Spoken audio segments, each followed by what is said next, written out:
یو ملګری سوال کړل د قسطونو د کاروبار په حواله سره. سوال دا کړل چې زه د موبایل کاروبار کوم او موبایل چې کوم دی په قسطونو باندې ورکوم. مثال طور پر موبایل زه په 2 لک حواله ما په 2,30,000 یا 40,50 هزار باندې هغه زه په قسطونو باندې خرڅوم. نو آی په قسطونو باندې چې کوم دا اضافي رقم زله ګوم، نو آیا د دې شری حواله سره چې کوم دی شری صحیح حصہ دی آیا دا په سودو کې راځي یا په شری حواله سره دا بیع دا خرید او فروخت جایز دی؟ یاد وساتئ د کاروبار چې کوم مسائل دي تاسو چې کوم کاروبار کوي د هغه په حواله سره پوها د هغه مسلې چې کوم دی علم پتا سو باندې فرض دی. ډیر خلک داسې دي چې هغه تر مسلې علم نه خپل حرام حلال کاروبار چې کوم دی هغه حرام، هغه حلال پیسې چې کوم دی هغه سود په زمره کې راولي. نو دا غي لپاره ضروری دی چې تاسو چې کوم کاروبار کوي دا غي مخکې چې کوم دی د علماو سره مشوره کوي، د مفتي حضراتونو معلوماتو کې چې دا کاروبار زکه مانو په دې طریقې باندې دا کول جایز یا ناجایز.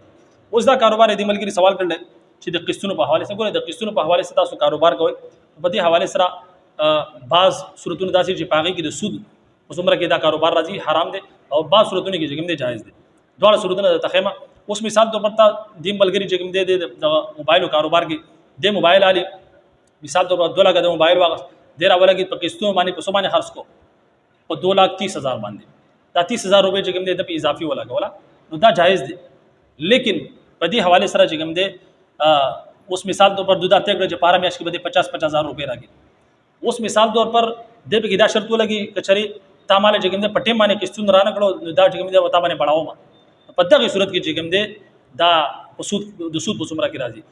تاسو چې کوم به ته کړلا په قسطونو باندې 1,30,000 روپے هغه به اگر چې په غله پکار دادا یک اصله چې کوم کستا موبایل علي چې غله پټه باندې قسطونو ادا کی، لیکن بالفرض کې هغه پټه باندې چرته ادا نه کی انسان نه مجبوری حالت راځي نو بیا چې کوم دي هغه باندې چې کوم دي پیسې بڑاول اضافي پیسې د اغستل 2,30,000 لپاسه چې کوم دي داغه پیسې بیا غوښتل صرف په دی وجه باندې چې دا قسطونه لیټ کړو نو په دغه صورت کې دا ناجایز کیدی. سمجھ کوم خبر راځي؟ په دغه صورت کې دا سود په زمره کې راځي.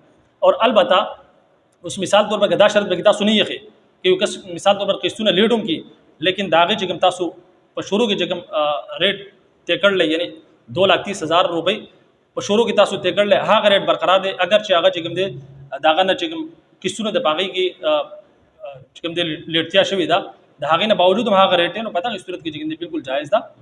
شرط دغه دی چې د به اضافي رقم نور حاصل نه کیږي کوم تاسو ته کړل بس هغه د هغه نه بعد چې کوم دی داغه د مجبورین غلطه پیدا غسته یا هغه چې د قسطونو کې لیټ شي په دغه صورت کې هغه باندې جرمانه لګول دغه چې کوم دی د سود په زمره کې راځي.